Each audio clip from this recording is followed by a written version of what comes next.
प्रिय विद्यार्थियों, अपने पिछले वीडियो में मैंने आपको लघुगणकीय अवकलन बताया।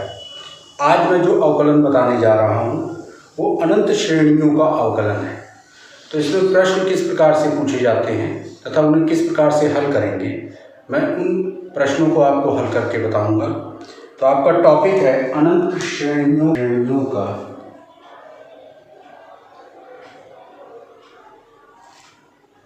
अवकलन।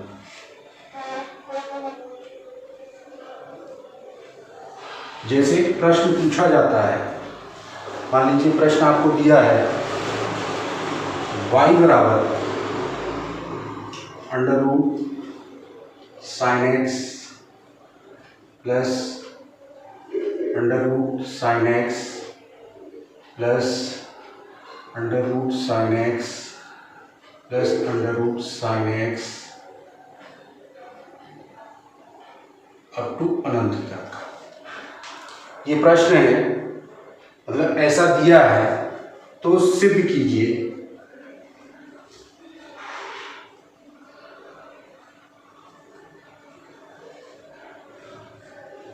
dy अपॉन dx बराबर cos x बटे 2y माइनस 1। ये आपको प्रश्न दे रखा है। देखिए प्रश्न में बकायदा एकदम स्पष्ट तौर पे है कि ये कहाँ तक जा रहा है, अनंत तक जा रहा है। और टॉपिक हमारा क्या है, अनंत श्रेणियों का अवकलन।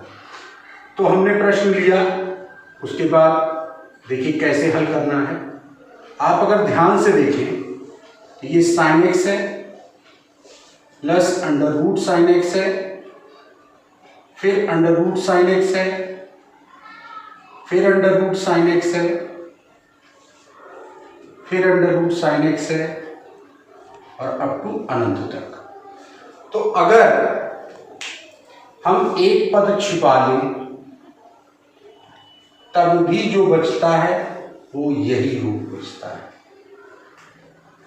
मेरा मतलब समझिए, अगर मैं इधर छिपाता हूं तब भी वही चीज है, और अगर तो इसको छुपाने पर ऐसा हो रहा है, इसका मतलब कि ये जो पीछे आपकी टर्म लिखी है, इस पूरी टर्म की जगह हम y लिख सकते हैं, क्योंकि y का मान ही ये पूरा है। एक पद छुपा लेने पर कोई अंतर नहीं पड़ रहा है, इसलिए हमने इसको लिखा y बराबर अंडर रूट साइन एक्स, और इस पूरी टर्म की जगह y लिख दी, क्योंकि ये पूरी टर्म भी अभी मैंने आपको बताया इसको छुपाने पर ये वही चीज है जो पहले थी। तो पहले थी का मतलब यानी कि y था, तो ये साइन एक्स प्लस वाई हो गया। देखिए ये क्वेश्चन तब तक सॉल्व नहीं हो सकता है जब तक कि इसका रूट ना खत्म हो। तो रूट कब खत्म होगा, जब ये स्क्वायर हो जाए। तो इस तरफ यानी LHS में हमने स्क्वायर कर दिया, वाई स्क्वायर हुआ, ये साइन एक्स हुआ और ये प्लस का वाई हुआ। अब ये हमारा खुला रूप आ गया, तो हमने क्या किया, differentiate with respect to X किया, D over D X Y square, D over D X sine X और D over D X Y. अब क्या हुआ, वाई स्क्वायर है 2y हो गया और ये dy upon dx, sine x का cos x हो गया और ये dy अपॉन dx y का होता है y। इस dy अपॉन dx को पक्षांतर कर लिया तो 2y minus D into dy upon dx minus dy upon dx और ये cos x। तो dy अपॉन dx हमने इसमें कॉमन कर लिया, तो ये 2y माइनस 1 आया और ये cos x आया। तो ये dy अपॉन dx बराबर cos x upon 2y minus 1 प्राप्त हुआ। यही हमारा सिद्ध करना था। तो इतना आसान होता है, बस क्वेश्चन को ध्यान से समझिए। अब जैसे अगला क्वेश्चन हम ले रहे हैं, y बराबर a की पावर x, a की पावर x, a की पावर x, a की पावर x अप टू अनंत तक। ये हमको अनंत तक दिया है, अनंत श्रेणी का अवकलन हम पढ़ रहे हैं। सिद्ध करना है यदि y बराबर इतना, तो सिद्ध कीजिए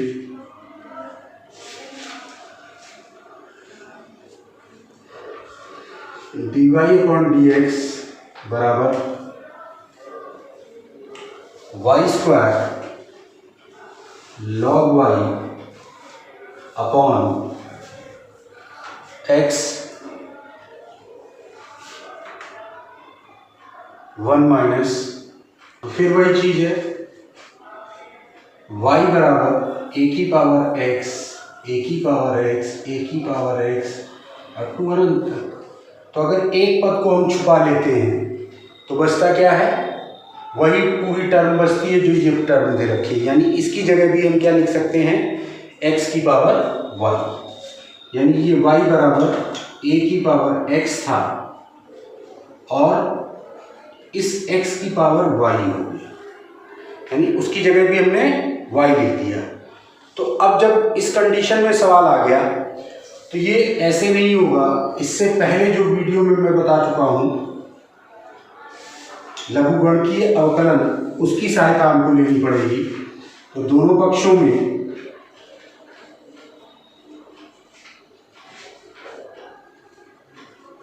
लॉग लेने पर ये log y हो गया और ये log a की पावर x और उसकी पावर y। तो y कहाँ आ गया, शुरू में आ गया, y log a की पावर x। इतनी टर्म हमारे पास प्राप्त हुई। में आ रहा है क्योंकि ये a की पावर x अभी भी रह गया, ऐसा कोई फार्मूला है नहीं, तो इसलिए क्या किया, पुनः लॉग लेने पर, पुनः लॉग लेने पर, तो ये हो गया लॉग y, और जब इसमें लॉग लेंगे तो ये लॉग y हो जाएगा plus x log a।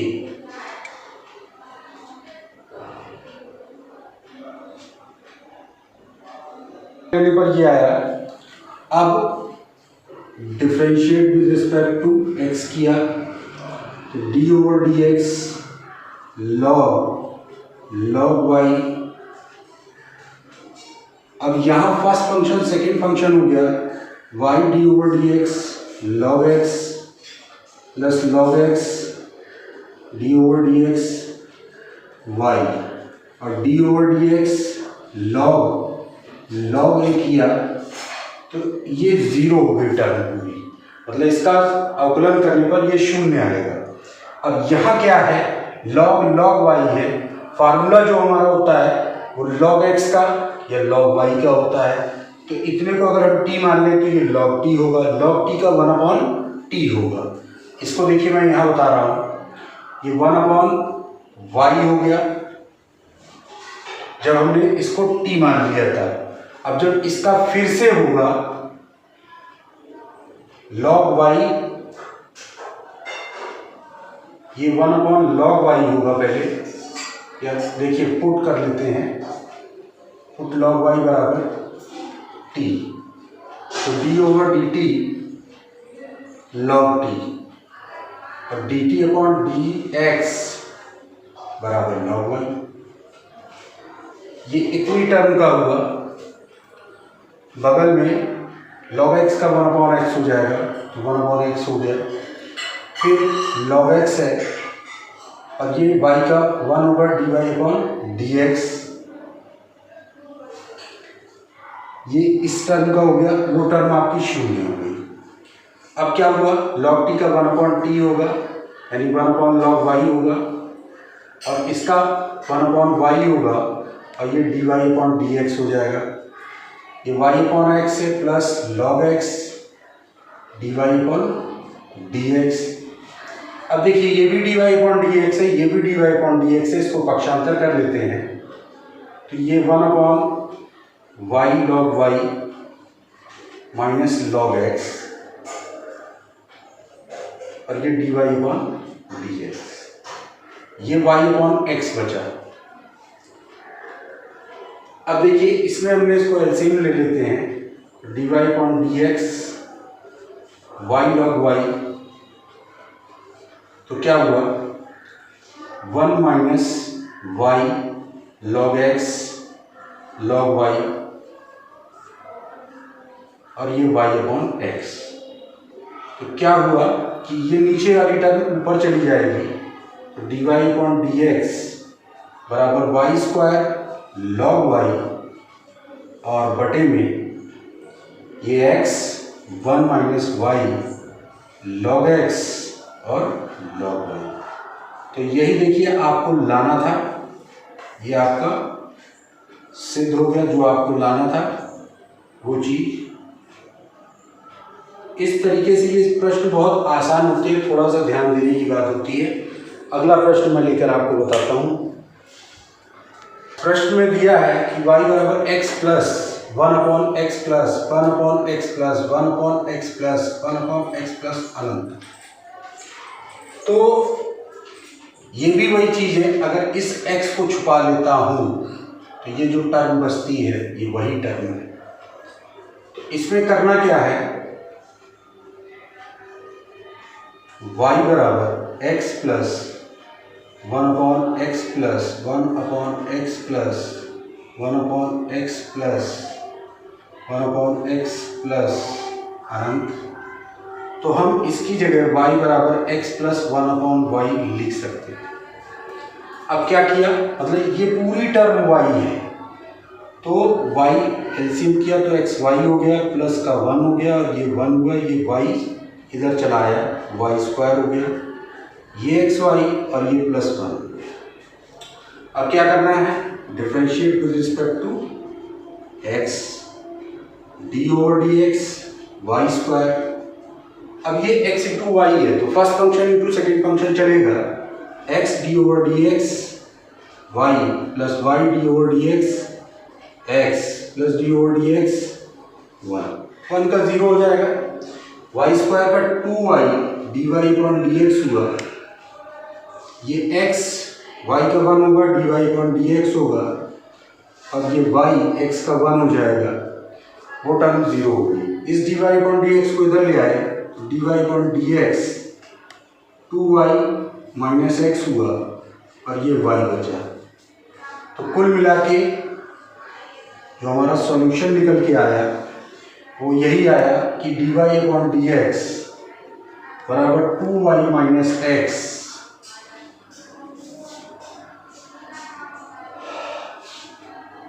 2y minus x, यही हमको प्रूव करना था। तो इस प्रकार से इतने आसान सवाल होते हैं। आप ही की अभ्यास का एक प्रश्न मैं और ले रहा हूं।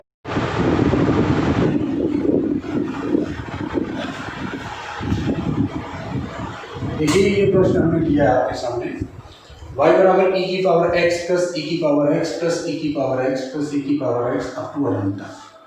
तो अगर एक टर्म को छुपाते हैं तो फिर वही पुरानी वाली टर्म बचती है, दो टर्म छुपाते हैं फिर वही पुरानी टर्म बचती है। तो इसका मतलब कि ये भी अनंत वाले अवकलन से ही लगेगा। तो पहले प्रश्न को उतारा, y बराबर e की पावर x प्लस e की पावर x प्लस e की पावर x प्लस e की power x plus up to अनंत तक। तो y बराबर e की पावर x प्लस y हो गया। अब देखिए ये प्रश्न ऐसे नहीं हो सकता, तो इसमें दोनों पक्षों में लॉग लेने पर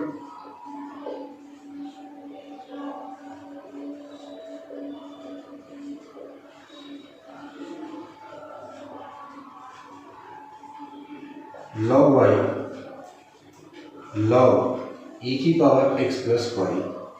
जैसा कि मैं आपको पहले से बताता चला रहा हूँ कि जब log में पावर में कुछ होता है तो वो आगे आ जाता है। तो ये log y और x plus y log e हुआ। अब यहाँ ये दो फंक्शन एक फर्स्ट और सेकंड हो गए। तो differentiate with respect to x, या आप ऐसे समझे कि log e का मान 0 होता है।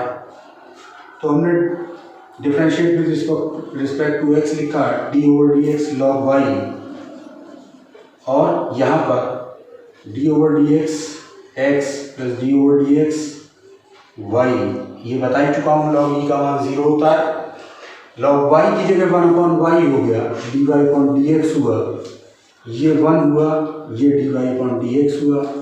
अब देखिए ये dy/dx है, वो dy/dx है, तो पक्षांतर करने पे हल होगा 1/y dy/dx माइनस dy/dx बराबर 1।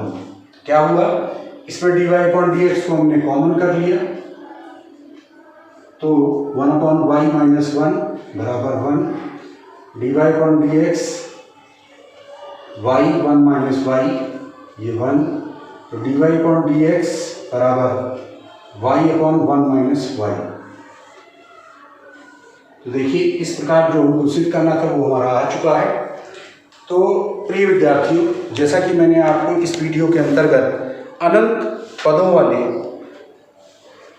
अवकलन को लगाना बताया है और उम्मीद करता हूं कि आपके समझ में आया हो।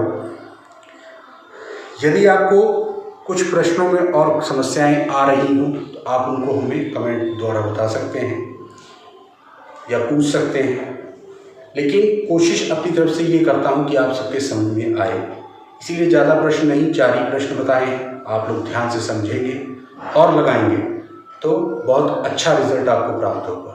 Thanks for watching video.